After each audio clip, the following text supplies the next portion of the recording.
Assalamualaikum warahmatullahi wabarakatuh. Perkenalkan, nama saya Putri Awad dengan NIM 1060323001119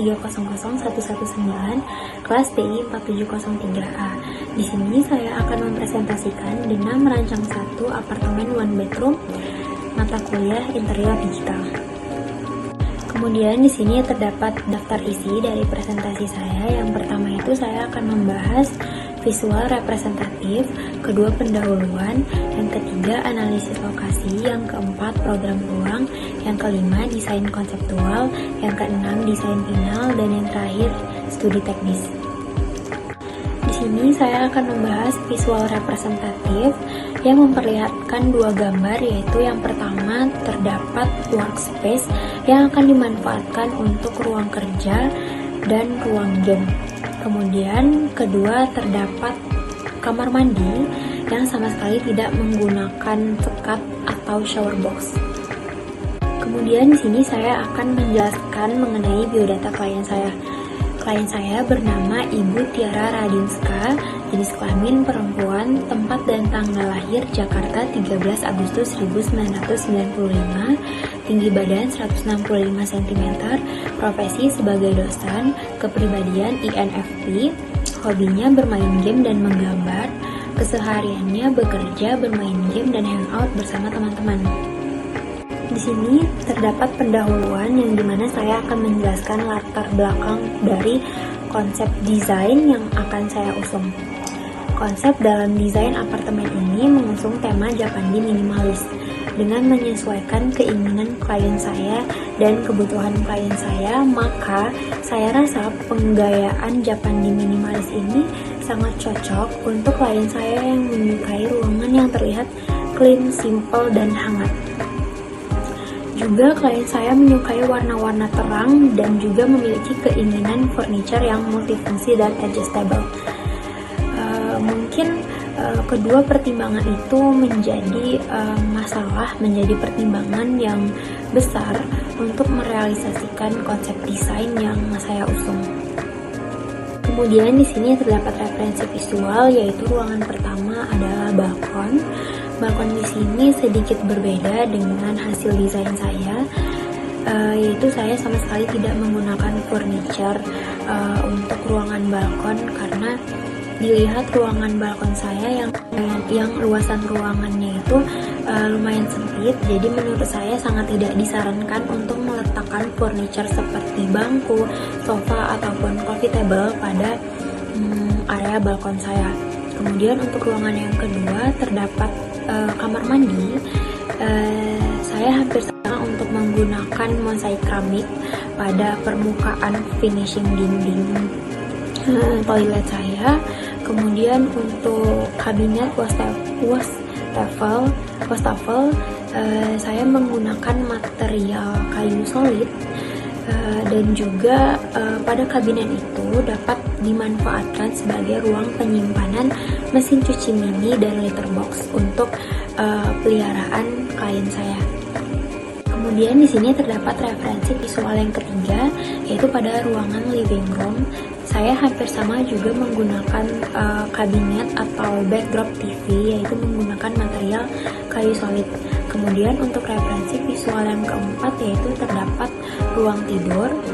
Saya juga menggunakan dipan yang rendah dan juga dialaskan dengan karpet. Kemudian pengaplikasian palet warna, saya juga menggunakan warna-warna yang kalem seperti warna-warna pastel warna pink atau juga warna krim.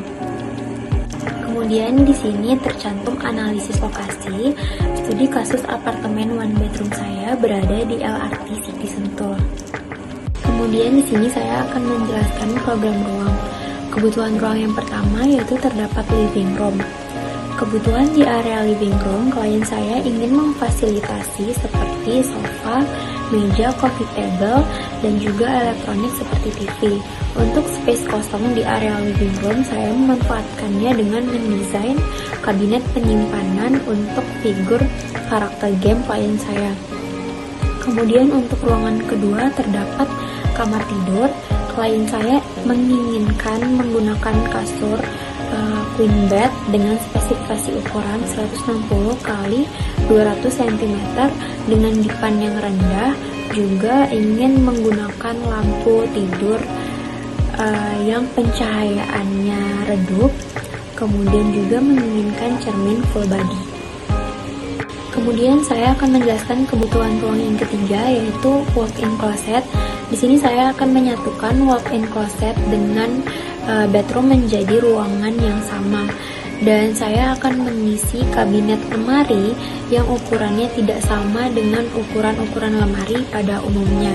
Di sini lemari pada walk-in closet akan diisi dengan barang-barang seperti tas, pakaian, kemudian sepatu, dan topi. Kemudian untuk lemari lainnya akan saya desain untuk cermin full body, dan kemudian juga saya desain untuk kabinet sebagai penyimpanan alat-alat makeup ataupun perhiasan klien saya. Kemudian untuk kebutuhan ruang yang terakhir, yaitu terdapat bathroom. Klien saya menginginkan WC duduk dan tidak menginginkan kamar mandi yang bersekap. Saya sama sekali tidak mengaplikasikan shower box pada kamar mandi saya, dan saya juga tidak menggunakan pembatas ya atau partisi yang bermaterialkan kaca atau semacamnya pada kamar mandi saya. Kemudian di sini saya akan menjelaskan program ruang. Yang pertama itu terdapat matriks.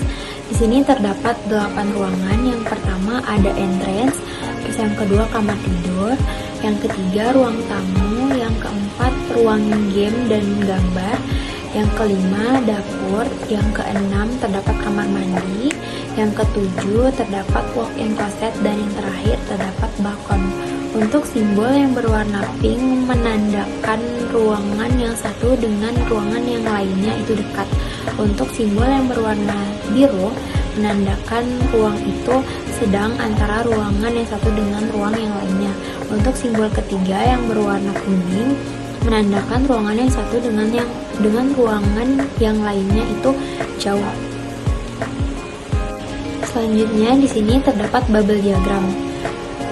Untuk status entrance dan balkon itu bersifat jauh, kemudian entrance dan dapur bersifat dekat, kemudian entrance dan kamar mandi bersifat dekat, kemudian entrance ke ruang tamu juga dekat, entrance ke kamar tidur sifatnya dekat, kemudian entrance ke ruang game dan walk-in closet itu sifatnya jauh. Kemudian di sini terdapat zoning dan blocking. Zona-zona yang saya pakai, zona-zona yang terdapat pada unit yang saya desain, yaitu terdapat zona semi public yang diisi dengan foyer dan ruang tamu. Kemudian terdapat zona service yang diisi dengan dapur dan kamar mandi. Ketiga, terdapat zona semi-private yang diisi dengan ruang game dan walk-in closet. Yang keempat, terdapat zona private yang diisi dengan kamar tidur dan balkon. Di sini saya akan menjelaskan mood board. Di situ terdapat wall panel yang saya aplikasikan pada foyer atau entrance, dan kemudian saya meletakkan hidden lighting di sela-sela panel pada dinding. Kemudian di situ terdapat contoh armatur sebagai referensi pada desain saya. Kemudian di situ terdapat kabinet atau rak sebagai tempat penyimpanan untuk klien saya. Kemudian terdapat partisi, kemudian palet warna, dan juga contoh sofa yang 2-seater. Di sini terdapat gambar potongan yang memotong ruangan antara kitchen, living room, ruang game, dan kamar tidur.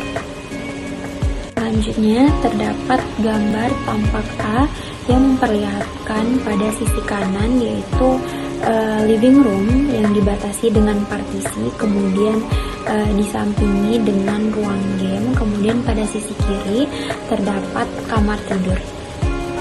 Kemudian di sini terdapat gambar tampak B Pada sisi kanan terdapat kamar tidur dengan ukuran 160 x 200 cm. Kemudian palet warna yang digunakan pada kamar tidur ini yaitu warna-warna pastel seperti warna pink dan warna krim. Kemudian di situ terdapat cermin full body yang dimana sesuai dengan keinginan klien menginginkan cermin full body, dan juga terdapat walk-in closet yang saya desain pada kabinet lemari yang lebih tinggi dari lemari pada umumnya, yaitu sekitar 290-an cm. Kemudian untuk sisi kiri terdapat ruang tamu yang dibatasi dengan partisi. Kemudian di sini terdapat perspektif yang memperlihatkan pada sisi kanan yaitu ruangan game, dan pada sisi kiri memperlihatkan kamar tidur dan juga area balkon. Kemudian di sini terdapat material yang diaplikasikan pada kamar mandi. Yang pertama, shower yang menggunakan material stainless steel.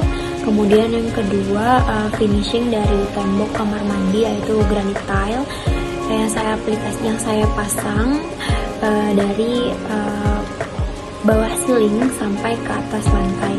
Kemudian yang kedua terdapat mirror glass material dari cermin. Kemudian yang ketiga terdapat material marmer pada wastafel. Kemudian konstruksi dan material saya ambil dari ruangan game. Yang pertama terdapat finishing cat tembok pada dinding. Kemudian yang kedua terdapat material kayu solid untuk rak.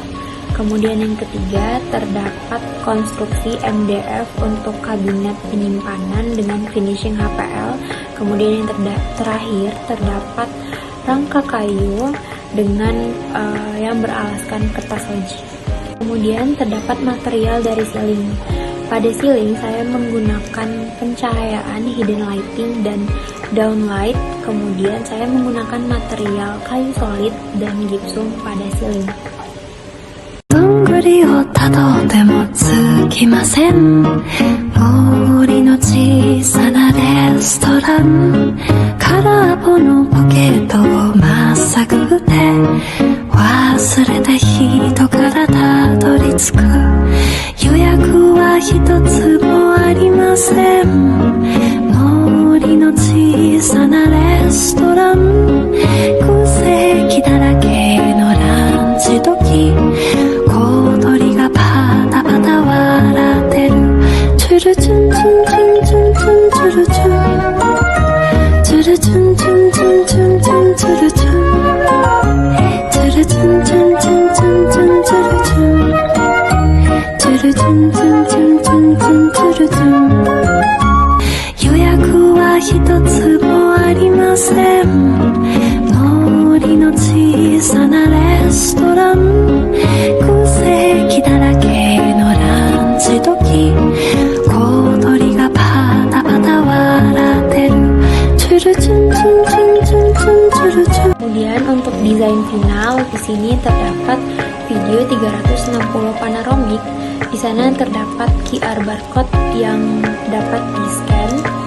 Kemudian terdapat QR barcode untuk video animasi yang tentunya juga dapat di-scan. Sekian presentasi dari saya. Mohon maaf apabila terdapat kekurangan dan kesalahan dalam pengucapan kata. Terakhir, wassalamualaikum warahmatullahi wabarakatuh.